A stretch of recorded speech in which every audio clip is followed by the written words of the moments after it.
Olá, tudo bem com você? Mais uma Oi, Hack, vez, tudo TB bem? Drops no ar. Hoje com uma convidada especial, minha querida amiga de muitos anos, Giovana Moraes. Você tá boa, Giovana? Eu tô melhor agora, vendo essa sua cara gostosa. Ai, que delícia, meu Deus, essa mulher é demais. E a Giovana está aqui para falar sobre pesquisa no audiovisual, você já deve ter visto aí na thumbnail. E também porque ela está ministrando um curso a esse respeito, na Trama B, né, Giovana? Conta pra gente como é que vai ser. Isso. É o pessoal da Trama B que está organizando, também organizou outros cursos de roteiro de telenovela. E aí, assim, pesquisa é o meu xodó. Eu amo pesquisa, foi meu primeiro contato com audiovisual de fato, né, na minha carreira, há 20 anos. E a gente teve a ideia de fazer alguns encontros falando de que maneira as pesquisas podem colaborar na construção de uma narrativa, né? E aí, nos determinados produtos. Então, de que maneira a pesquisa pode colaborar na dramaturgia, de que maneira a pesquisa pode colaborar num programa de variedades, de que maneira que uma pesquisa pode colaborar, por exemplo, num documentário, né? Escolha de personagens e tal. Então, essa é a ideia dos encontros que a gente vai fazer ao sábado. E quando que começa? Ah, é sábado agora? Já começa? Sábado, começa sábado, isso. E são Começa no quantos encontros? sábado. São 4 encontros, Ah, que sempre maravilha. das 10 ao meio-dia. E a pessoa entra onde para saber mais sobre o curso? Tem que entrar no @trama.b, Uhum. trama.b, No e tem Instagram? no Instagram, isso. Uhum. E tem um folder que tem o número também do WhatsApp. Se você quiser, Uhum. eu te passo depois. Não, maravilha. Nas postagens, no YouTube não, porque não tem essa possibilidade. Mas nas postagens todas eu vou colocar embaixo o folder e eu vou colocar na aba comunidade também do canal do Texto Brasileiro no YouTube.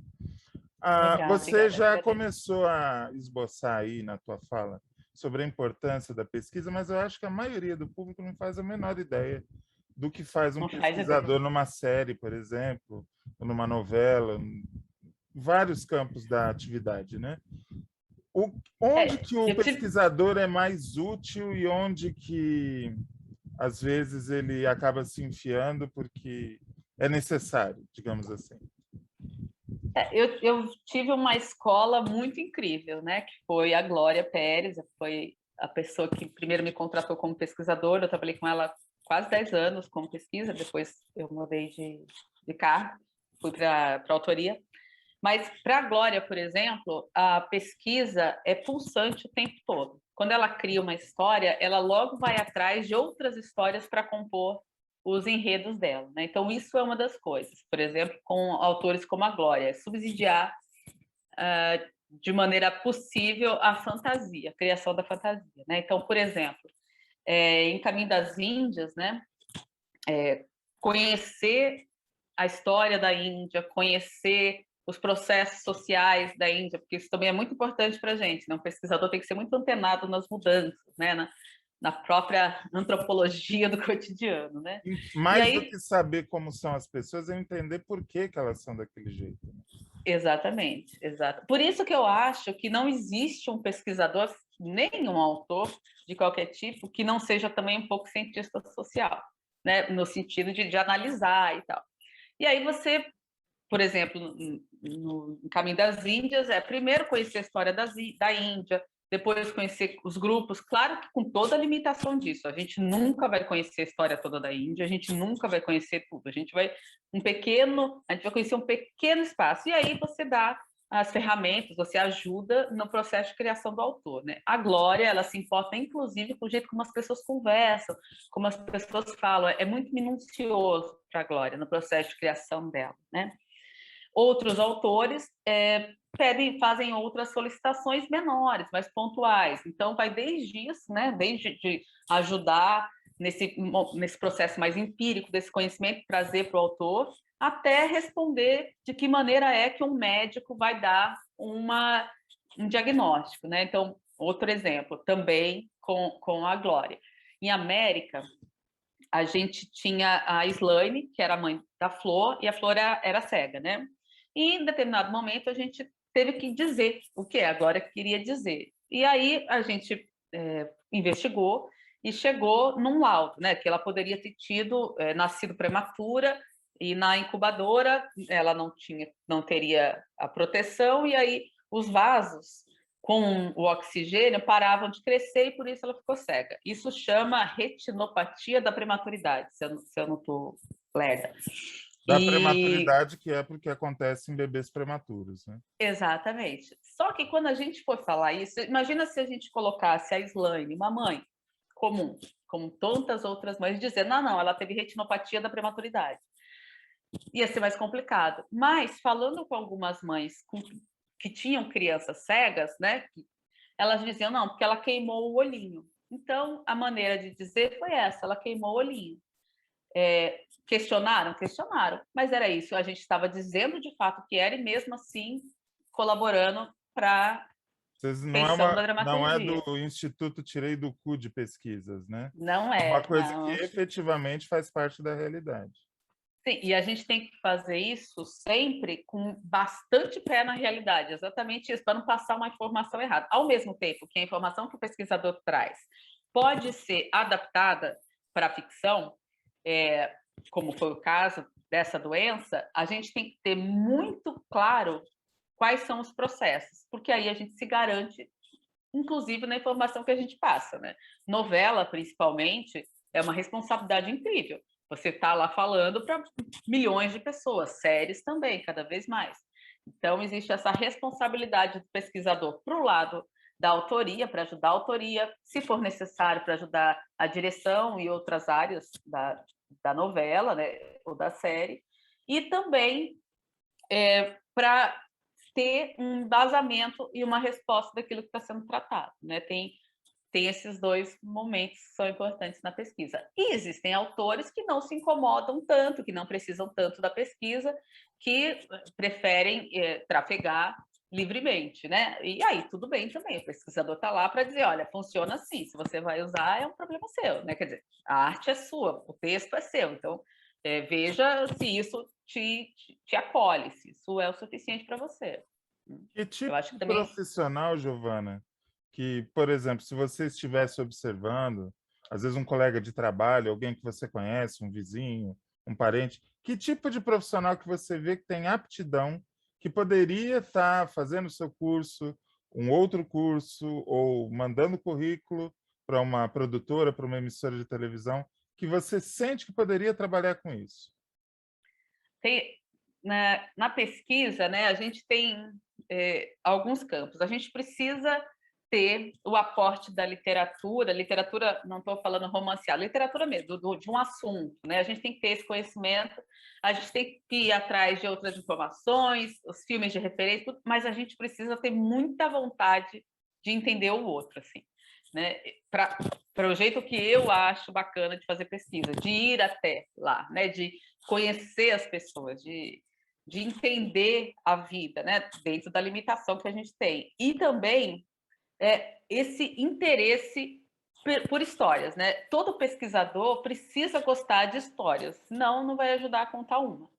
Então, eu acho que uma pessoa que tenha esse interesse no outro tem muito potencial, seja ela uma psicóloga, seja um professor, seja historiador, seja uma pessoa que não tem nível superior, isso não é a questão é ter o desejo de conhecer o outro. E tem uma coisa que eu falo sempre, acho que a gente já deve ter falado sobre isso, porque a gente é autor também, a gente adora uma fofoca. Fofoca em que sentido? O nosso ouvido tem que estar sempre muito aberto, né? Quando a gente vai falar com alguém, quando a gente vai entrevistar e para entender como aquela pessoa se coloca e tal, a gente tem que estar o tempo todo muito atento a todas as conversas. Então, eu acho que esse desejo por histórias alheias também é muito legal. Eu não lembro qual, você deve No saber, não sei metrô, quem no foi que me saguão do falou, onde eu li, aeroporto, tudo é material, né? todos os lugares, tudo. Eu não lembro qual foi o autor, não lembro se foi o Chico Sá, não lembro. Que ele estava num bar e ele começou a ouvir a história e as pessoas foram embora. E aí ele levantou e foi seguindo a pessoa também para ouvir a história. Então, assim, é isso, né? É ter esse tesão. E, ao mesmo tempo, conseguir ter um compromisso ético, né? Porque você vai estar entrando na vida de algumas pessoas durante um tempo e nem todas ficam na sua vida, né? Então, assim, esse compromisso muito claro, né? Até de que maneira eu estou me colocando, o que eu vou trazer. Então, assim, você não pode entrar num grupo de mães que falam de um problema e, de repente, se colocar numa posição que não é sua e, de repente, ser cobrado, você vai ter que responder a isso. Então, também tem toda uma questão de posicionamento ético que eu acho muito importante em alguém que queira fazer pesquisa.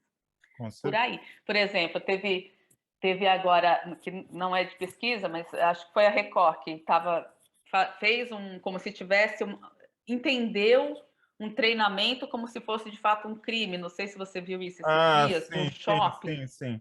Você vê, uma Né? Assim, barrigada dessa pode virar um caso uma sério. tragédia. Ah. Né? Então, assim, são os alienígenas chegando de acordo com o rádio, né? Naquela passagem. Orson Welles. Então, o Orson Welles. Então, assim, a gente não pode entrar nessa loucura, né? Então, ir lá, procurar o fato, entender o fato. Se é uma visão, entender que é uma visão e deixar muito claro essa visão, né? Às vezes, alguns autores podem pensar que a pesquisa está lá para dar uma amarrada, né? A pesquisa me amarra, mas não, né? A pesquisa também pode ser negada, simplesmente. Está lá para dizer isso. Assim, não, o shopping não está sendo invadido, aquelas pessoas não estão machucadas. O que está acontecendo é um treinamento de incêndio, né? A gente tem que ter isso. Então, também tem, eu acho que esse faro, assim, sabe? Ser meticuloso nesse processo também. E a pesquisa fora da dramaturgia? Pesquisa para um reality, pesquisa para um programa de variedades, tem muita diferença ou, no fundo, é o mesmo trabalho, muda só o ferramental? Eu acho que quando a gente trabalha em variedades, que é um campo que eu não tenho tanta experiência, eu fiz 2 programas de variedade, tem gente muito, muito melhor do que eu nisso. Algumas pessoas vão lá falar de variedades num dia do curso. Você vai ajudar a compor os quadros, né? Então, vai ter um processo de criação da autoria e você está lá. Então, por exemplo, no que eu fiz, Tamanho e Família, né? Que eu junto com o Elbio Valente, criei o programa, montou-se uma estrutura e que no último, a gente ia convidar algumas pessoas famosas e no último bloco ia ter alguma comoção, causar emoção no convidado, né? E aí os autores e os pesquisadores iam atrás dessas pessoas, iam conhecer as pessoas da família, os amigos mais próximos, para ajudar, né? Então, por exemplo, o dia que a Ivete Sangalo foi, o filho dela cantou na bateria, então saber que o menino tinha essa aptidão, que dava para fazer meio escondido e tal. Então, eu acho que é isso. E o dia a dia, né? Tem uma pegada de jornalismo muito mais danada. O Ed Fernandes, que é nosso amigo e parceiro, ele é de variedade, além de ser um grande autor, também ele trabalha hoje no programa de variedades. Dobrado na pesquisa, né? Danado, assim, porque ele trabalha num programa no É de Casa, que tem muita informação também. Eu achei super bonito que teve um dia que um dos apresentadores, inclusive, agradeceu a ele, porque é um empenho danado também. No caso dele, é auxiliar nas pautas, é pesquisa de imagem, negociação de imagem, é um trabalho muito, muito pauleira mesmo, assim, de redação, né? A minha formação é em jornalismo, então, assim, essa pauleira de fechar, né? O deadline tá ali. Então, isso é interessante e danado também, é complicado. Talvez tenha menos possibilidade de se aprofundar tanto, né? Você não fica um ano estudando um assunto. Quando você falar da Índia, eu tive a possibilidade de estudar um tempo, eu fui para a Índia, pude fazer isso. Em Amazônia, eu pude ficar um tempo no Acre. Então, assim, para ele é sempre muito mais rápido, né? É mais urgente, né? E na dramaturgia, no cinema, eu acho que se aproxima muito do que a gente tem na televisão, né? Como dramaturgia também. E nos documentários, por exemplo, é mais legal ainda, eu acho. Se além de você colaborar com a pesquisa de conteúdo, você também vai atrás do personagem, né? Então você vai falar com alguém que viva aquilo, né? Da maneira, é claro, que a direção e a autoria do roteiro queiram, mas assim, você vai conhecer as pessoas. Então eu fiz um webdoc que eu fiz com o Felipe Lisboa, com supervisão do Mané Jacó, que foi finalista do Emmy, Eu Só Quero Amar, a gente foi Ela está conversar. falando com toda essa intimidade de colega. Mané Jacó é o Emanuel Jacobina. Emanuel Jacobina, uma pessoa maravilhoso. maravilhosa que a gente adora. Não, ele é genial. Ele, junto com o André Maltaroli, que foi embora cedíssimo, cedo demais. Infelizmente, no auge da criação dela, enfim, espero que ela esteja bem. Ele criou a Malhação, que assim, que tem essa história incrível, né? Enfim. Mas quando a gente foi falar de casais que eram soro-dissonantes, né? Em que um tem o vírus do HIV e o outro não tem. Então, de que maneira isso se desenrolava nas relações e tal. Então, aí, por exemplo, buscar esse personagem. Vou falar do Coutinho, por exemplo, o Eduardo Coutinho, quando ele fazia os documentários incríveis dele, ele tinha uma equipe de pesquisa para ir conhecer as pessoas, para entender aquelas histórias. Então, no Edifício Master, por exemplo, eles conviveram um tempão naquele lugar até escolher as pessoas que depois o Eduardo Coutinho ia conversar e tal. Então, eu acho esse trabalho muito legal, acho muito bacana. Eu acho que essa intersecção, né, entre uma narrativa pessoal, né, de um cara que você está conversando com uma história que eu quero contar é muito maneiro. Eu acho muito bacana isso. Eu acho muito documentário, eu acho uma coisa muito potente, acho muito legal. A função do pesquisador, a gente sabe que em quem faz dramaturgia na TV aberta, hoje em dia, basicamente, SBT, Globo e Record, a função do pesquisador é difundida, as pessoas utilizam. É raríssimo você ver um produto de dramaturgia que não tem um pesquisador, ou mais do que isso. No streaming, isso também é verdadeiro? As produtoras têm pesquisadores contratados? É uma coisa que ainda está se sedimentando? Assim, num projeto que eu fiz há pouco tempo, a gente tinha uma questão no streaming, né? A gente tinha uma questão com um personagem e tal que ia precisar de uma intervenção estética, né? Para mudar bastante a trama. Então a gente foi conversar com um cirurgião plástico, por exemplo, mas a gente não tinha um pesquisador até aquele momento, pelo menos até esse projeto, até o desenvolvimento, né? A gente não tinha. Então acho que essa figura ainda tem que ficar mais clara. É necessário? É importante? O autor pode fazer isso? O roteirista pode fazer isso ele mesmo? Pode. Mas é legal a gente ter um processo colaborativo, né? Então, quanto mais pessoas estiverem nesses outros projetos, ainda mais se a novela, de fato, for criar raízes no streaming, né? Mais ainda. Aí eu espero que seja difundido. Não é tão organizado como é. Porque na Globo, né? Nos últimos anos, quando eu acompanhei lá, o departamento ganhou muito peso, assim, com o trabalho da Andréa Mendes, do Gustavo Chagas, do Mauro Mosqueira. Eles não estão mais lá agora, mas assim, foram eles os que tiveram esse carinho pela pesquisa e fizeram da pesquisa uma profissão pungente dentro do processo de trabalho lá da Globo, né? Eu acho muito legal. E eu acho que isso tende a sair para os outros produtos também. Eu acho necessário que isso aconteça. Certo. Se você não se sentir à vontade, não precisa citar nomes nem produtos. Mas eu queria que você citasse para a gente um exemplo prático de um trabalho de pesquisa seu que foi, tipo, crème de la crème. Foi super prazeroso de fazer, e um outro que não é que não tenha sido prazeroso, mas que tenha dado muito trabalho, por algum motivo particular. Deixa eu pensar. Bom, os trabalhos em que eu mais me aprofundei, né? Então, por exemplo, Caminho das Índias foi muito marcante para mim. Os trabalhos com a Glória foram muito marcantes. Eu acho que a maior dificuldade, então, sempre foram muito bons. Eu gosto muito de pesquisa, gosto mesmo de pesquisa. Mas eu acho que a dificuldade que eu mais senti foi justamente em colocar um limite ético no meu trabalho. Então, por exemplo, quando a gente, em América, em Caminho das Índias, a gente tinha o núcleo, né, do Tarso, que eram pacientes psiquiátricos que a gente conversava, né?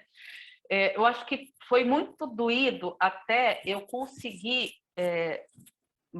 deixar claro que aquilo podia prejudicar as pessoas. Então, porque as pessoas estavam ali se colocando abertamente, né? E num mundo em que ser neurodivergente não é fácil, né? Então, eu acho que essa relação foi a relação mais difícil de eu construir para dormir em paz. Assim, eu acho que isso, de fato, me consumiu algumas vezes, mas foi muito bom. Muito bom, né? Foi bom, inclusive, para autoconhecimento. Assim. Aliás, toda pesquisa Inclusive faz que isso, né? fique claro, quando eu pergunto sobre um trabalho difícil, eu não estou de maneira nenhuma dizendo que foi ruim. Às vezes é Sim, até o sim. contrário, quanto mais difícil, melhor, a gente cresce mais, né? Isso é. Eu gostaria que fosse tudo bonzão, assim, sempre, mas não é. Você lembra do Gasparetto, que tinha um programa na rede Claro, TV? A filosofia claro. dele era essa, falou assim, eu quero tudo que eu mereço e tem que vir fácil, senão não tem valor. É o contrário dos outros. Falando, não, tem que ser difícil, tem que ser suave. Não, eu quero Não, fácil. não precisa. Não precisa. Agora, mesmo quando é difícil, tem que ser gostoso. Aí podemos concordar. Vamos dar o serviço de novo, porque a gente acaba se empolgando e é capaz de encerrar sem falar mais uma vez. O curso é pela Trama B, então, se você estiver Trama interessado, B. vai lá no @TramaB no Instagram, tem todas as informações. Ou então procura Eu acho nas redes, tanto do Texto Brasileiro quanto a minha, que tem lá o folder. Posso só conferir aqui exatamente como é? Porque eu tenho medo de. Eu acho que é trama.b. E A aí a Mani, ela. Trama.b. Não, desculpa, tá vendo eu? Ó, é tramab.producões. Ah, tá. Você quer. Tramab.producões. Tem também um WhatsApp. Pode falar. Quer que eu. É Pode falar. 21 21 98228 4048.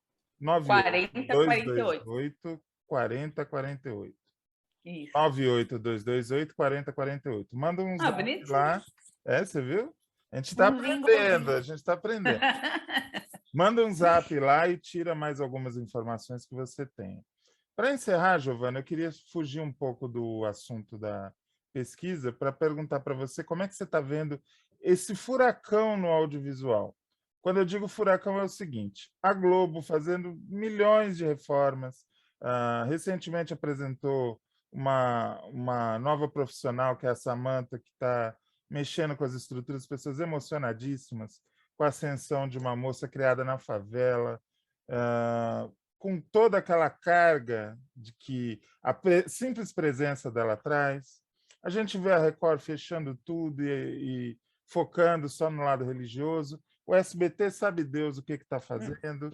A gente está vendo que está havendo digamos, uma corrida do ouro no streaming, porque agora que está liberando as restrições da pandemia, as pessoas estão podendo voltar a trabalhar e chegou a minha informação que tem produtor que está com dificuldade de ter técnico, porque está todo mundo trabalhando, porque todas as produções voltaram ao mesmo tempo. Então, a nossa área está um verdadeiro caos. Então, Também por conta deste governo, que não ajuda muito. que Como não, é que você nem está nada. vendo essa situação? Estamos Assim, pirando ou são as dores do crescimento? eu acho que a gente vai pirar com as dores do crescimento. Eu acho que é meio normal, tá todo mundo meio pirado. Porque a Globo, ela sempre deu para